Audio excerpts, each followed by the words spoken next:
Hey, Molly, how's it going? Hey Tony, it's going well. How are you? I am doing great, having adjusted again on my mic. Hopefully, everyone can hear me clearly. I will try not enter the ASMR breathing mode. Excited to be back for another talk, another episode. Another rant about Spanish stuff. Yeah. And today, what are we talking about? Today, we are talking about WhatsApp, the whole culture around how Spaniards and other foreigners use WhatsApp here in Spain, which is not really a thing in Norway. And I think you mentioned this earlier as well. WhatsApp isn't really used in the US unless it's for communicating with people outside of the US, correct? Correct. Yeah. Same thing in Norway. We will use Facebook Messenger messages or the most popular app, surprise, Snapchat in Norway. It is Yes, crazy. that is amazing. They're just keeping it alive. I think if Norway opted out of Snapchat, they will just go bankrupt. Okay, WhatsApp is not a thing in Norway, but it is a thing here in Spain. It's not a thing in the US really, but it's a thing here. So both of us coming from different countries, we still have this outside perspective of what it means to use WhatsApp. So for Yes. anyone who has been living under a rock, WhatsApp is a messaging app that kind of works the same way as Facebook Messenger. I would say you use it exactly the same way you would use the telephone, the native telephone thing on your iPhone. Or am I'm I painted myself in a corner here because I'm mansplaining what WhatsApp is, but it's, you can call, you can write messages, and you use phone numbers on it, but it uses data, so it's quote unquote free to call with it. And I think that's why it's so popular and widely spread in countries that may not have the same level, the same GDP, basically. Yeah, that, at least that's what I've noticed. Like, the poorer the country is, the more people are using WhatsApp. At least from, Really? Is that what you think? Is that a fact? if you're not That's going a to quote very me on strange. it, yeah, it's a fact. Because I saw, That's an interesting. I didn't think about that. no, I just saw a map once, like a how to say, infographic showing northern part of Europe versus southern part of Europe, northern part like North America versus Middle and South America. There were more users in the South than in the North, and usually there's more money in the North than in the South. So okay, makes sense. I thought it was just Spanish-speaking people, like they're more inclined to use WhatsApp Because because they of speak the Spanish. Spanish. Yeah, I guess. But with your explanation, that makes a lot more sense. Well, your intuition is correct. It just lacked some more Basic tangible knowledge. data, not like my invented infographic data that I can slap on the table here. But okay, we have established what WhatsApp is, and that it's being used here in Spain. So culture adoption differences. Why WhatsApp is essentially in Spain compared to its niche use in Norway and the US. Well, we kind of touched upon that. They use it because it just goes on data. There's no, I don't know how to say it in English, but like the tarifas, like the different phone plans, it will be, you can, like, if you go back 10 years or so, at least in Norway, it would be, you can talk this amount of hours every month, and you can send this amount of messages every month. And it would just be cheaper to use your data in your phone plan instead of using that. Like, that's why it makes sense to use WhatsApp, or it used to make sense. Now in Norway, I think like calling and writing is unlimited because people do most things on apps that use data. Anyways. Right.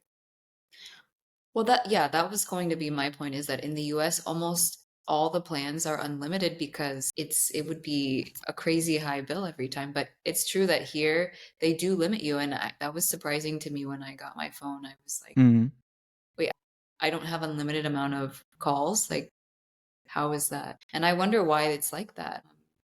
Like, why they don't just conform to how everyone else. does it and just offer unlimited? I'm gonna be honest. I have no idea what Are they my just plan. cutting costs? Is it really that Maybe much cheaper to limit people's number of calls through the phone? I don't know. I don't know, Wouldn't and I know. have no idea what's included or not in my phone plan, other than the amount of data. Like that's the only thing I focus on. And like I use the phone every once in a while, whether it's calling to like a hospital or the bank or something. Not very often, but every once in a while. And like it's during a month that's less than an hour anyways. So it's just Sure. not relevant to me. Yeah. And touching on that same topic, one of my biggest surprises coming here and seeing how people use WhatsApp is that businesses use WhatsApp. It will say specifically either on business cards, sometimes on the carteles, on like the signs outside of a business, you will have the WhatsApp icon and then the phone number as an indicator to if you add this to your WhatsApp, you can write us there. So it won't cost you anything other than potential data usage on your phone plan. Yeah. Is it phone plan, telephone plan? What do you say? Phone What's the plan. US way of saying it? Phone plan. Yeah. Phone plan. Here they call it tarifa, I think. Phone plan? Yeah. Really? And in Norwegian, mobilabonnement, which means mobile subscription, directly translated. So it seems like every country has their own way of like describing that. Yeah. But yeah, businesses use WhatsApp here. So it's not just for friends, it's for doing practical stuff as well. Not all businesses, but some. So it's widely used here in Spain. Absolutely.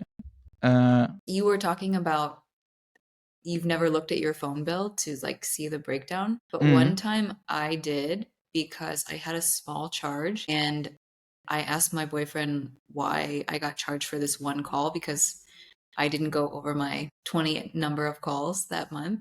And there's actually an area code here that it's I don't know why, but you pay for it. It's like a collect call. And so Really? and people just know here to not call or receive a call from that type of number because you'll get charged for it. I don't know the number, but I thought that was very interesting. Okay, afterwards you need to look it up and send it over to me because I want to know. Like usually when Well, people call me, I just don't pick up because why would anyone call me here without me knowing? There's also not voicemail here. Have you noticed that? Do you get voicemails from calls? No, I don't know if I have it active on my phone plan even. For context, in Norway, it exists, but people Don't rarely use use it. Really? In the US, it's huge. And I've noticed that here, I don't even know if they can. I don't think they're able to leave you a voicemail. When they call your phone not through WhatsApp, it sends me a text that says missed call. And then that's it. So then I have no idea who it is. And I'm not going to call them back if I don't know who it is. We seem paranoid at this point, but yeah. No, Well, in like Norway. you, nobody should be calling me. There's no Okay, reason. disclaimer. If I'm waiting for something important, like I left my dog at the vet, maybe I'll consider picking up the phone. But like other than that, it's like no. Yeah. Usually there's no reason to call me. Quick comment on like voicemail. In Norway, we didn't really have a culture for answering machines like you guys used to have in the US. So I think that helped like adapt the idea of like, okay, you have answering machines like the old tape ones. Leave a message after the beep, beep. Like in Are you telling me Norway, that's an American thing? yes, it is. No, you know what? Really? We actually had it for a brief period, but we didn't use it. And for me, it was just like, it's just like in the movies. You can leave a message, but people didn't use it. What? No way. Huh. Not a thing. Well, Not a thing. It's just a reference to, again, American culture. the movies and yeah. Yeah. Interesting. I had no idea. Like The more you know. Super weird comparison, but for me, answering machines like that, it's almost the equivalent of a yellow school bus. It's like you see it in all the movies, but you never seen it in real life. And it's like that. It's not like the most amazing thing ever. It's just a part of a different reality that you know about, but you never participated in it. Like a unicorn. I'm shocked right now. So if the doctor calls you, how do you know who it is? Like in Norway, or if the vet calls you, the veterinarian, they have Yeah. your dog, they call you, how do they let you know that that's them? They just have to keep calling until you pick up? Okay, so two different scenarios. One, pre telephones, just like the analog landline thing. Yeah, if you missed the call, you missed the call. But there was a brief moment where I think you had like a digital screen, a display that just said like missed call, missed call, missed call, like from Sure. what phone Yeah. number it was. And then you got the phone, like the mobile, then same thing there. It just said like, hey, missed call from there. I was like, okay, maybe I should call them. In this day and age, it's not smart to do that. Well, not smart. It's a bunch of people trying to scam you. Yeah, it is. I feel we're dating ourselves here. Like we started the episode with a topic of WhatsApp. We were talking about And answering now we're machines just from early 90s. Yeah. Well, it's interesting. I didn't know that answering machines were not common here, but they're not common in Spain either. Do you know if they have been common here, like the old tape recorders? I mean, I don't. we need to ask some locals. Yeah. Help us. We're ignorant and we don't bother to do That should be proper the name of our research.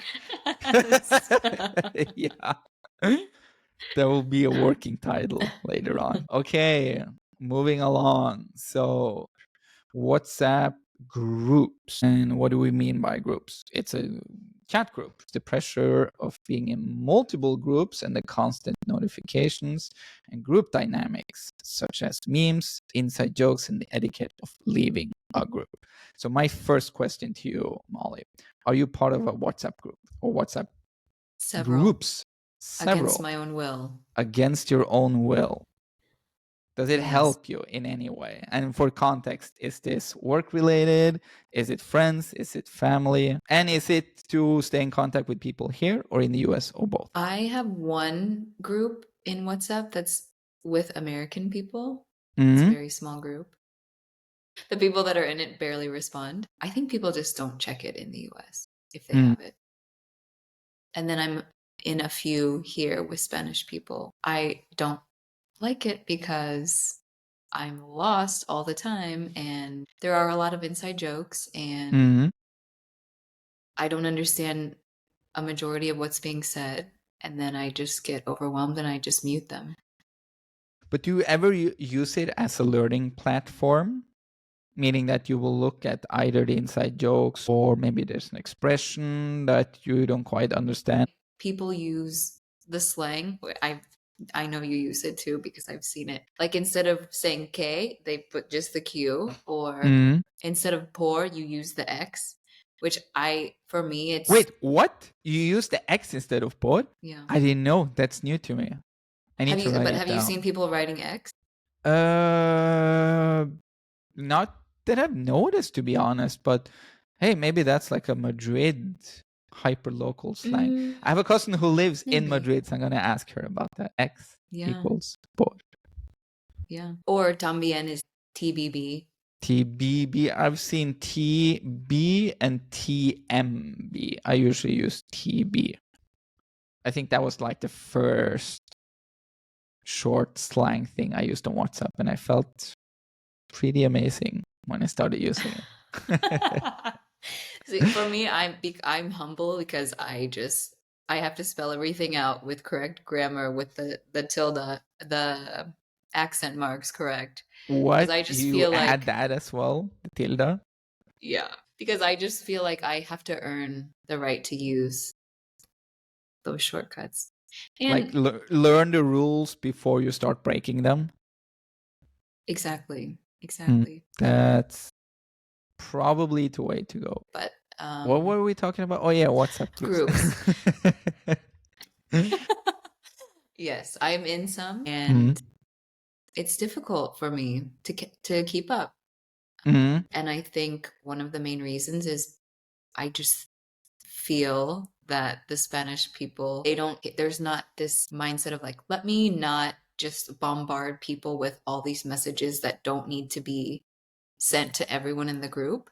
They just Hmm. like send it, send it, send it. And in the US, like the fatigue in group chats gets shut down pretty quick. And then that's why I feel like group chats don't exist as much there because people just don't want to have their phones blown up. But I feel like it's more normal here. Interesting. I see the same thing in Norway. There are group chats, for example, family chats on, as I mentioned, either Snapchat. Snapchat or Facebook Messenger.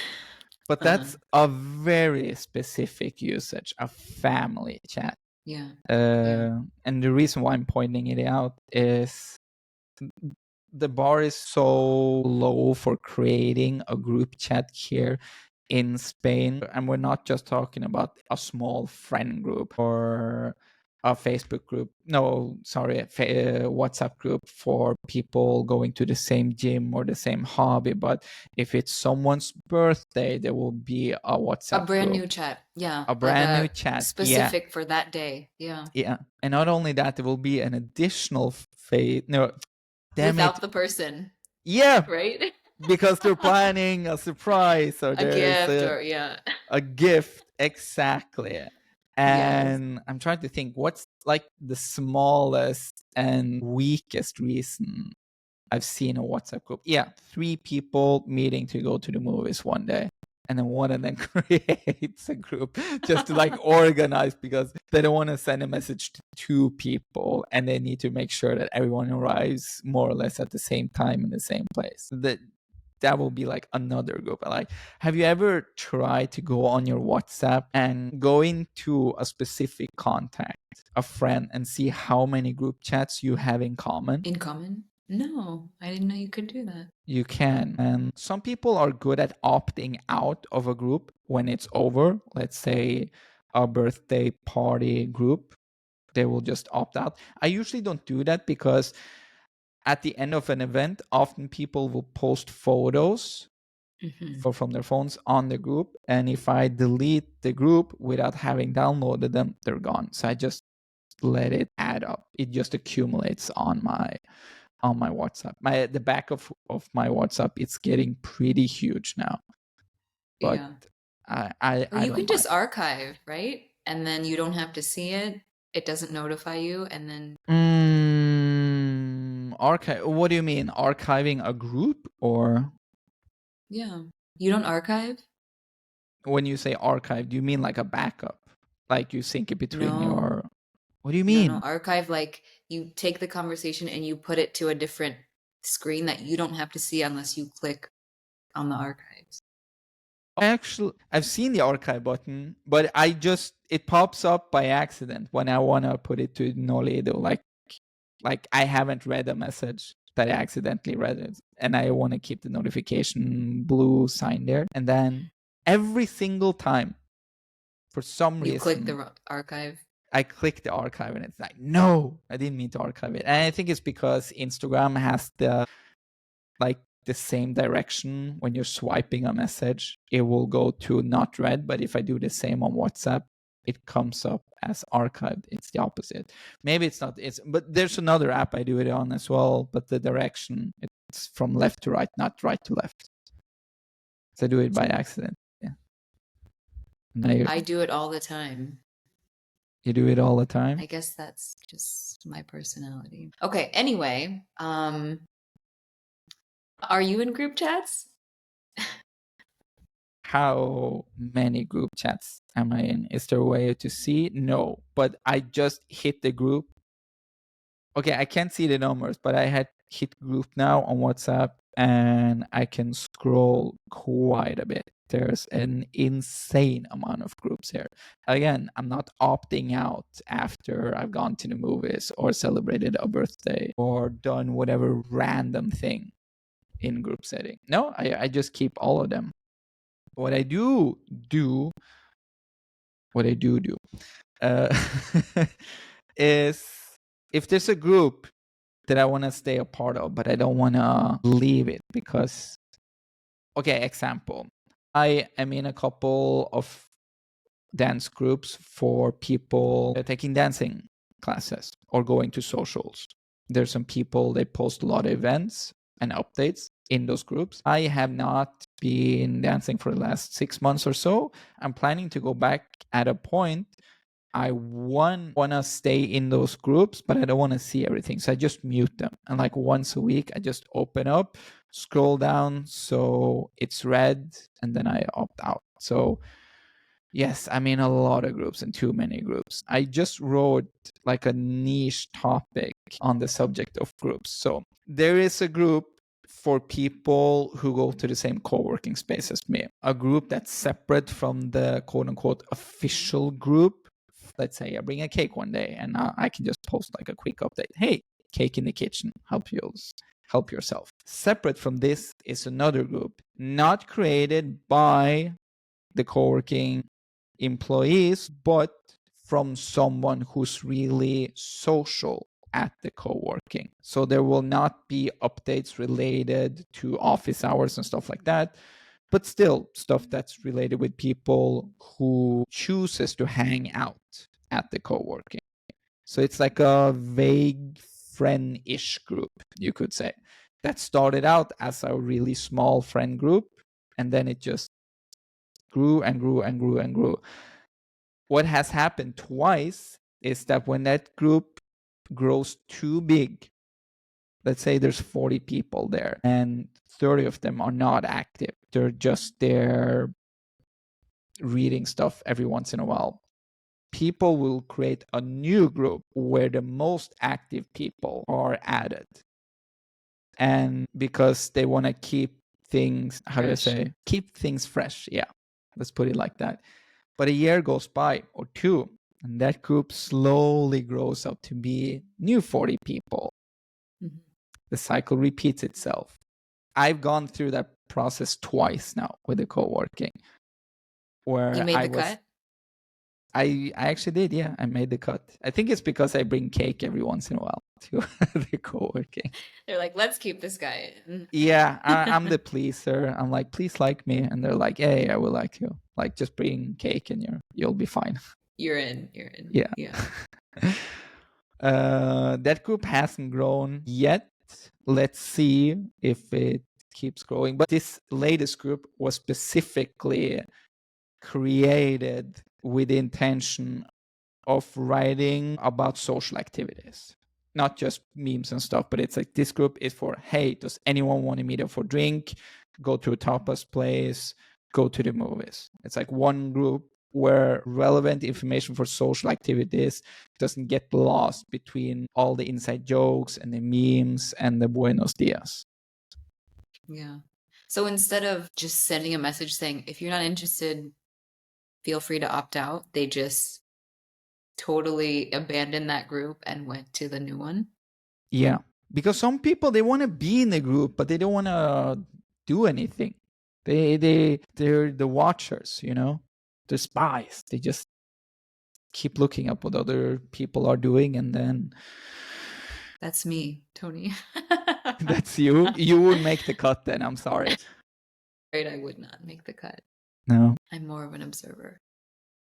And so do you enjoy the WhatsApp groups? Is that safe to say that that's something that it doesn't stress you out? No, it doesn't stress me out because I got more or less good at filtering out when I need to stay on top of things to not miss out on events or latest thing that happen versus the non-important stuff like the buenos dias or like some hyper Spanish inside joke where like they just keep adding layers to it, and I will just opt out. Not in a literal sense, I just ignore it. I will open it up, scroll down, and then go about my day. I'm gonna try and keep this short. What annoys me? Buenos dias. When someone just writes good morning, they post a gif of a glittering flower or like a really cutre, like a tacky illustration that has been copy pasted a gazillion times.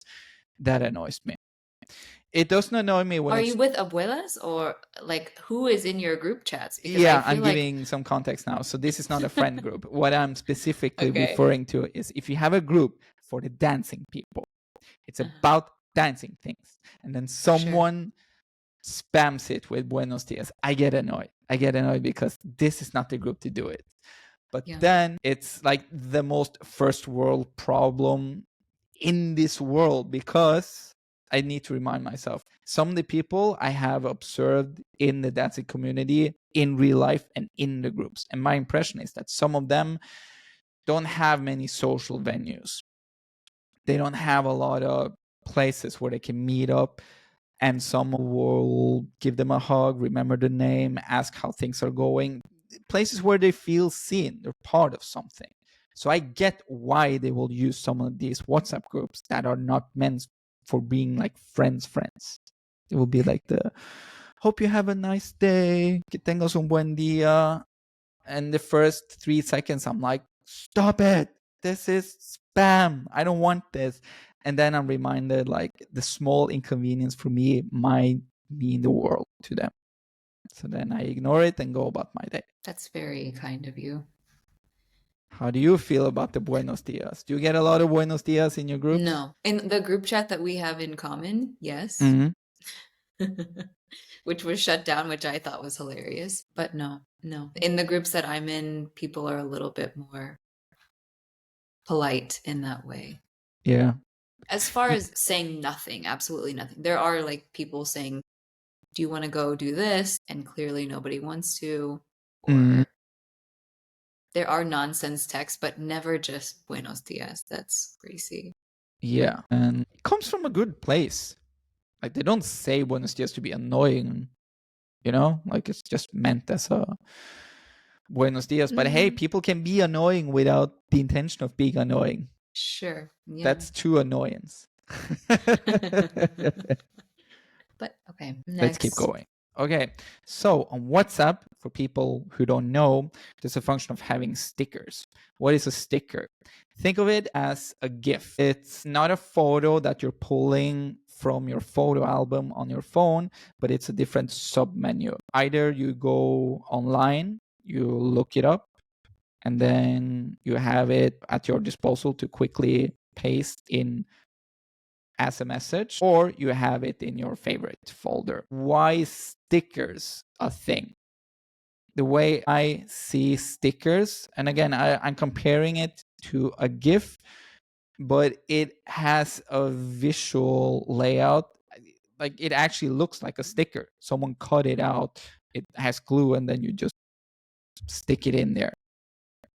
I am heavily infused in the sticker uh, culture.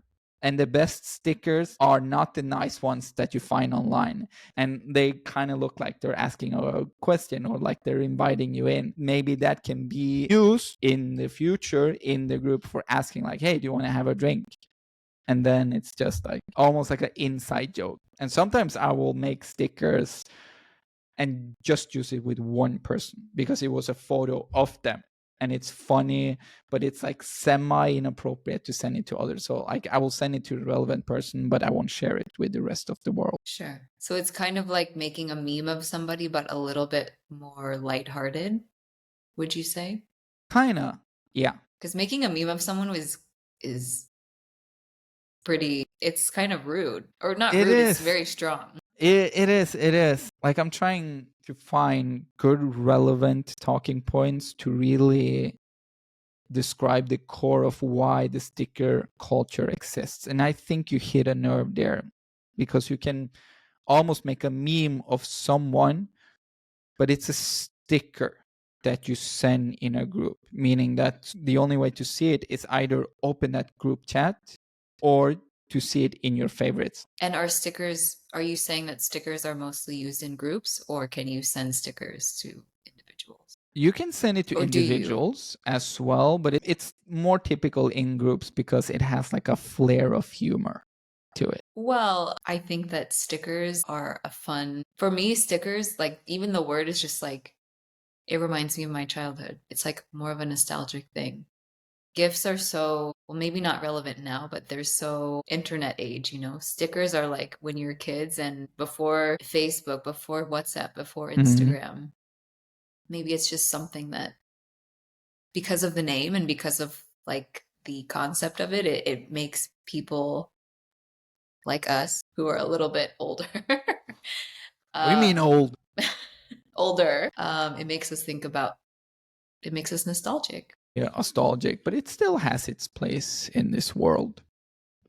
Not the same way on random websites like that we use social media and reels for now, but GIFs in chats. That's where GIFs are still living, in my opinion, alongside stickers.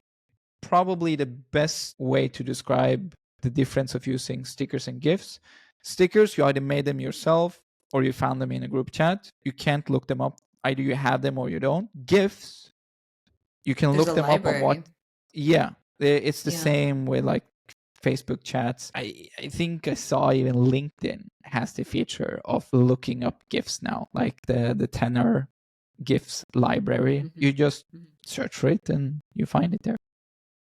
Yeah. So let's just see how stickers create a playful or passive aggressive communication styles. It's an extension of the point you're trying to get across.